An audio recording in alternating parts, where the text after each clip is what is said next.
नमस्कार, मैं हूं आपके साथ मयंक। आज 17 तारीख है और मैं आपको सारे डेवलपमेंट बताऊंगा ईरान से लेकर अमेरिका तक और हॉर्मूज़ के क्या है। लेकिन इस बीच एक ऐसी खबर आई है जिससे मैं शुरुआत करना चाह रहा हूं जो बड़ी ही हैरान करने वाली खबर है। डोनाल्ड ट्रंप के एक और एयरक्राफ्ट कैरियर में आग लग गई, यूएसएस आइजनहावर।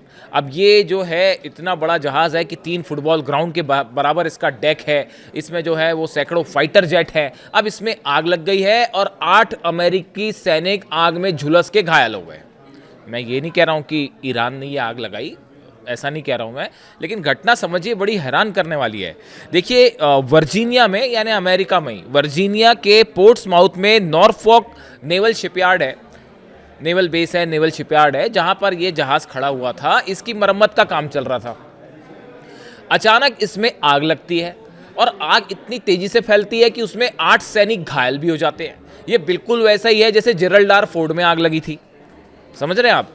अब आग लगती है और उसमें 8 सैनिक झुलस भी जाते हैं और अफरा तफरी मच जाती है। बड़ी मुश्किल से सैनिकों को वहां से हटाया गया, फिर आग पर काबू किया गया। अब गौर करने वाली बात यह है कि अमेरिका के अधिकारी कह रहे हैं कि ये आग कैसे लगी पता नहीं, आग कहां से लगनी शुरू हुई पता नहीं, सैनिक कैसे अमेरिका के इसकी चपेट में आ गए पता नहीं, आग जो है वो किसी तरह का कोई साजिश तो नहीं है पता नहीं। तो फिर पता क्या है?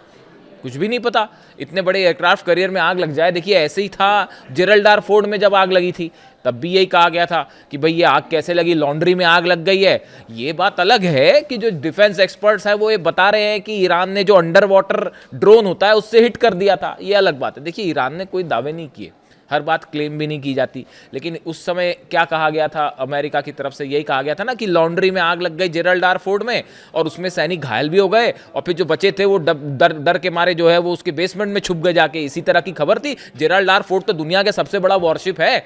अब उसमें भी आग लग गई, कुछ नहीं पता था कैसे हुआ क्या हुआ। फिर ये हालत हुई कि उसको मरम्मत के लिए भेजना पड़ा और कई दिनों तक उसकी मरम्मत चलती रही। उस समय भी यही कहा गया था कि ये हादसा है। ये बात अलग है कि बाकी लोगों ने बाद में बताया कि वो तो ईरान ने अंडर वाटर जो है समुद्र के अंदर चलने वाला ड्रोन है, जैसे शायद आसमान में उड़ता है वैसे समंदर के अंदर चलने वाले ड्रोन भी है, उसने हिट कर दिया था और हवा नहीं लग पाई अमेरिका की नेवी को। तो अब ये बड़ा सवाल है कि ये जो आइजनहावर में इस तरह से आग लगी और सैनिक घायल हो गए, तो ये कहीं किसी तरह का सोबेटाज तो नहीं है? ठीक है, चलिए, अब जानकारी आगे होएगी तो पता चलेगी। इसके अलावा एक और बड़ी इंपॉर्टेंट खबर आई। डोनाल्ड ट्रंप के पास, अमेरिका के पास मिसाइल्स की कमी हो गई है। देखिए, ये कैसे खबरें सामने आई, हम तथ्य के साथ इस बात को करेंगे, हवा हवाई बात नहीं करेंगे। खबर ये आई है कि Pentagon reportedly reaching out to civilian giants like Ford and General Motors. इस तरह की खबरें कई जगह छपी है कि अमेरिका ने कुछ अब प्राइवेट कंपनी से संपर्क किया है, जिसमें फोर्ड भी है और जनरल मोटर्स भी है। इस तरह के दावे हो रहे हैं और ये कहा गया है कि भाई इनसे कहा गया है कि जो मिसाइल्स है वो बनाने में मदद कीजिए। इस तरह के दावे हो रहे हैं। देखिए, with high tech systems like THAAD and Tomahawk not easy to replace, can production even keep the pace with demand. अब इसमें क्या है कि देखिए, टॉमहॉक मिसाइल्स लगातार खर्च हो रही हैं। थार्ड और पेट्रियाट की तो भयंकर कमी है। पहले इजराइल को बचाने में 12 दिन की जंग में थार्ड और पेट्रियाट लग गई। फिर ईरान ने जो है इतनी मिसाइल्स मारी कि वो अरब को बचाने में पूरे थार्ड खत्म हो गए और क्या बचे नहीं बचे आपको पता ही है। अरब कह रहा है और यूएई कह रहा है कि अब हम विश्वास नहीं करेंगे आप पे भैया, आप नहीं बचा सकते हमको। तो थार्ड और पेट्रियाट वहाँ ख़त्म हो गए। अब ये थार्ड और पेट्रियाट बचाना भी, बनाना नहीं, जितनी जल्दी बना के उस क्वालिटी का बनाना, ये हर आसान नहीं है कि आप किसी भी कंपनी को कॉन्टैक्ट करें और कहें कि भाई इसको फ़ौरन बना दो, तो वो संभव नहीं है। As talks of ceasefire and negotiations grow louder, is diplomacy being driven by strategy or by scarcity? देखिए, कहा जा रहा है ये अमेरिका ने जो घेराबंदी कर रखी है, अमेरिका ने अब तक हमले नहीं किए, उसकी एक बड़ी वजह है। अब अमेरिका को ये चिंता, भाई मिसाइल तो है नहीं और सामने वाले के पास जो है, ईरान के पास तो कितनी मिसाइल्स है किसी को नहीं पता, किसी को नहीं पता, ना सीआईए को पता, ना मोसाद को पता है, यहाँ तक कि रूस के पास भी कितनी जानकारी है पता नहीं। कितनी मिसाइल सिटीज़ हैं। 40 साल से पता था ईरान को इस बात को कि एक ना एक दिन ये ज़रूर आएगा। तो ईरान की जो सेना है और अली खामेनी साहब का विज़न था, उनको पता था कि जो है लंबी जंग चलेगी, मिसाइल्स प्रोडक्शन तैयार रखना है। अब वो नई खबर आ गई है कि ईरान ने अपनी नई मिसाइल सिटीज़ के मुंह खोल दिए हैं और कई जगह से जो है वो धड़ल्ले से मिसाइल और लॉन्चर जो अंदर रखे हुए थे वो बाहर आने शुरू हो गए और वो रिप्लेसमेंट कर दिए गए। वो बड़ी जंग की तैयारी में ईरान, ये क्यों हुआ, क्या हुआ? और आज जुमा है, मैं आपको बताता हूँ, खबरें इस तरह की हैं डिफेंस सर्कल में कि जुमे पर ईरान पर बड़े हमले की ग्राउंड ऑपरेशन की प्लानिंग थी, लेकिन पुतिन ने ट्रंप का ये प्लान फेल कर दिया। वो कैसे, मैं आपको बताऊंगा। अब देखिए, ये जो मिसाइल वाली बात है, अभी कहा जा रहा है कि ये एक नया टर्म सामने आ गया है कि साहब हम जो है वो इकोनॉमिक फ्यूरी, एक नया टर्म सामने आ गया है कि अब वो जंग वाली बात नहीं है, अब हम इकोनॉमिक तरीके से ईरान को नुकसान पहुंचाएंगे और घेर के खड़े हो जाएंगे और जहाज़ नहीं निकलने देंगे। अरे यार, 40 साल से आपने सैंक्शंस लगा रखे हैं, क्या कोई कुछ बिगाड़ पाया? फ्रांस, जर्मनी, इंग्लैंड, हालांकि अब ये सब खड़े हो गए ईरान के साथ आके। सिर्फ डोनाल्ड ट्रंप अकेले बच्चे हैं, उनके साथ उनका कोई हमले में साथ देने को राजी नहीं है। जंग के पहले देखिए क्या हालात थे, ईरान अकेला था, स्नैपबैक सैंक्शंस यूरोपीय देशों ने ही लगाए थे ना, तरह तरह के जो है समझौते तोड़े जा रहे थे और वो लग रहे थे। आज पूरी दुनिया ईरान के साथ खड़ी हो गई, आके डोनाल्ड ट्रंप अकेले पड़ गए, कोई उनके युद्ध में, जंग में हाथ नहीं डालना चाह रहा। और मिसाइल्स की कमी अलग है, तो इसीलिए कहा जा रहा है कि ये जो हॉर्मूज घेर के खड़े होने की बात और ईरान के ऑयल को रोकने की बात, ये इसलिए है क्योंकि जंग के लिए मिसाइल्स नहीं बची। दूसरी चीज़, अब आप देखिए जो हेज़गेट है, उनका नया बयान आया कल अमेरिका के रक्षा मंत्री का कि हम लॉक्ड एंड लोडेड हैं। ये वही कहा था जो डोनाल्ड ट्रंप ने कहा, वही जो डोनाल्ड ट्रंप कह रहे हैं वही हेज़गेट कह रहे हैं। जब तक चाहेंगे हम हॉर्मूज को बंद रखेंगे, ये बात कह रहे हैं हेज़गेट कि हम जो है लंबे समय के लिए हॉर्मूज, ऐसा करने की हालत में अमेरिका है नहीं। वो चीन के जहाज़ रुके हुए हैं, चीन अभी थोड़ा शांति से देख रहा है इसको। अगर ज़्यादा दिन तक आपने ये हॉर्मूज को, वो होएगा ही नहीं, रख ही नहीं सकते डोनाल्ड ट्रंप बंद। एनर्जी ठिकाने हम तबाह कर देंगे, हेज़गेट कह रहे हैं कि ईरान के एनर्जी ठिकाने तबाह कर देंगे, तबाह कर देंगे। बड़े दिन से सुन रहे हैं हम ये बात, मतलब 1 महीना हो गया है सुनते सुनते, और मैं बड़े गौर से देख रहा हूँ इस बात को कि कब अमेरिका ऐसी कोई कोशिश करता है। और इकोनॉमिक फ्यूरी का उन्होंने कहा है कि इकोनॉमिक फ्यूरी, नया ऑपरेशन शुरू हो गया है, इकोनॉमिक फ्यूरी, यानी ईरान को घेर के उसकी अर्थव्यवस्था कमज़ोर करो। अब इस बीच जो है एक बड़ी अहम खबर आई है। खबर ये आई है कि आसिम मुनीर जो है जाते हैं ईरान के सब लीडर्स से बात हुई। जो अंदर खबरें हैं डिप्लोमेटिक सर्कल में कि आसिम मुनीर ने डोनाल्ड ट्रंप के सारे प्रस्ताव ईरान के सामने रख दिए। किसी भी प्रस्ताव के लिए ईरान तैयार नहीं है। वो मैं आपको पहले ही कह चुका हूं, जो ईरान की जो सेना है, अहमद वाइदी साहब कह रहे हैं, भैया अगर यूरेनियम हमको देना होता तो हम जंग के पहले दे देते ना। भाई यूरेनियम पर मामला फंसा है, जंग किस लिए हो रही है? ईरान के यूरेनियम के लिए। हालांकि तेल पे भी नज़र है ट्रंप की, वो तो सबको पता ही है, दुनिया जानती है कि पूरे मिडिल ईस्ट में, अमेरिका छोड़ के मिडिल ईस्ट में आना, 4-4 देशों पे हमला करना, ये तेल का लालच है और कुछ नहीं है। बच्चा भी समझता है इस बात को। और वो तो अरब और ईरान के बीच में अगर संबंध अच्छे होते, जैसे अली खामेनी साहब ने कहा, तो हिम्मत नहीं थी अमेरिका की यहाँ कदम रखने की।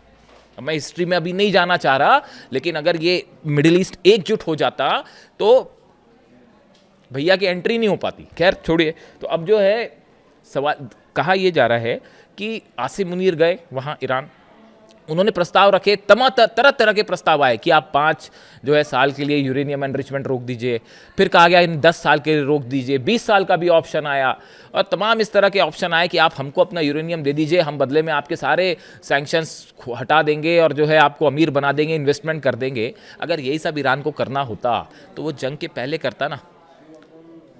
अली खामेनी साहब तो झुके नहीं, इसी बात के लिए अली खामेनी साहब अड़े रहे कि आपको यूरेनियम दे दें और उसके बाद मिसाइल प्रोग्राम का क्या होगा, ईरान क्यों रोकेगा मिसाइल प्रोग्राम। यानी देखिए, ये बात अभी तक अमेरिका को समझ में नहीं आई है। डिप्लोमेटिक टॉक्स होती रहे, कितनी दौर की बातचीत हो जाए, ये फेल हो जाएंगी जब तक अमेरिका के डिप्लोमेट्स को बात समझ नहीं आएगी कि ईरान से इक्वल लेवल पर बात करनी पड़ेगी और यूरेनियम एनरिचमेंट ईरान का अधिकार है।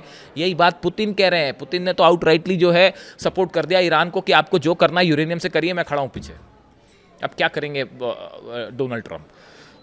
इसके साथ जो है, जो अहम खबर है जिसकी मैं बात कर रहा था, कि ऐसी खबरें हैं डिफेंस सर्कल में कि इस जुमे पर, आज जो जुमा है, इस जुमे के आसपास अमेरिका ने बड़े ग्राउंड ऑपरेशन की तैयारी कर ली थी ईरान के ऊपर। ये जो आसिम मुनीर वहां गए और जैसे ही ये बात सामने आई कि ईरान ने प्रस्तावों को ठुकरा दिया है, आउटराइटली रिजेक्टेड। आप तमाम खबरें, आप डोनाल्ड ट्रंप कुछ भी कहते रहे, उनका कोई भरोसा नहीं हो। सुबह कुछ कहेंगे, दोपहर को कुछ, रात को कभी कहेंगे डील हो गई, कभी कहेंगे कि ईरान हमारा यूरेनियम देने को तैयार हो गया। इस तरह की बातें आई हैं, हास्यास्पद बातें हैं।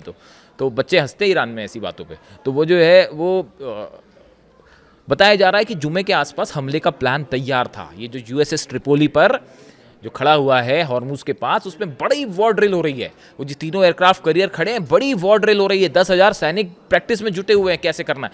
इसके हमले की तैयारी थी, लेकिन पुतिन ने कॉल किया ईरान को, और ईरान को खुद पर्सनली कॉल करके ये जानकारी दी पुतिन ने कि आप पर हमला हो सकता है, तैयार हो जाइए। नतीजा ये है, ईरान ने अपने जितने पोर्ट्स हैं, जितने द्वीप हैं, लारक हो, केशम हो, खार्ग हो, जबरदस्त मिसाइल मूवमेंट हुआ है। ये जो टनल्स खोल के नई मिसाइल्स निकालने वाली बात है, ये क्यों आई? ये इसीलिए आई कि आसिम मुनीर के विजिट और पीछे से धोखे का प्लान था, जो कि फेल कर दिया पुतिन ने। और इस जुम्मे के आसपास बड़े हमले का प्लान था। पुतिन ने बता दिया हमला होना है। ईरान की सेना जो है वो पहले के मुकाबले ज्यादा तैयार है, सैनिक बढ़ा दिए गए हैं। इसीलिए बयान आया, जो कल बयान आया था कि ईरान की तरफ से कि आप यहाँ पे कदम रखिए, और उसके बाद जो है हमने ताबूत तैयार कर रखे और हम सबको बंधक बना लेंगे। तो इस तरह की जो खबरें हैं, तो अब हालात ये हैं कि ये एक ऐसी सिचुएशन खड़ी हुई है जिसमें किसी भी वक्त एक बड़ा ऑपरेशन हो सकता है। अब डोनाल्ड ट्रंप का एक नया बयान कि मैं पाकिस्तान जा सकता हूँ। तो पाकिस्तान जा सकते हैं, तो पाकिस्तान तो तब जाएंगे जब ईरान आपकी शर्त मानेगा। भाई पाकिस्तान जाएंगे, डोनाल्ड ट्रंप पाकिस्तान जाके क्या करेंगे? पेजिशकियान साहब से बात करेंगे। पेजिशकियान साहब से क्या बात करेंगे? यूरेनियम को लेकर कोई उसमें जो है किसी तरह का कोई समझौता है ही नहीं, मिसाइल प्रोग्राम पर समझौता है ही नहीं। इसीलिए किम जोंग कहते हैं कि मैंने न्यूक्लियर बम बना लिया, पहले हमला करिए। किम जोंग उन पर कितने देश वो नक्शे से मिटा देंगे, देखिए फिर क्या होता है। तो इसीलिए जो है वो डिटरेंट है। ईरान का मिसाइल प्रोग्राम नहीं छोड़ेगा, यूरेनियम एनरिचमेंट अधिकार है, नहीं छोड़ेगा। ये बात इस्माइल बघाई साहब ईरान की तरफ से डोनाल्ड ट्रंप को दे दी गई है। इसीलिए गुस्से में है हेस्गेत और ट्रंप, और अब कह रहे हैं कि मैं पाकिस्तान जाऊंगा। Pakistan to seal the deal yourself? I would go to Pakistan, yeah. Pakistan has been great. They've been so good. Islamabad, I might go. Yeah, I might go. If the deal is signed in Islamabad, I might go. The field marshal has been great. The prime minister has been really great in Pakistan.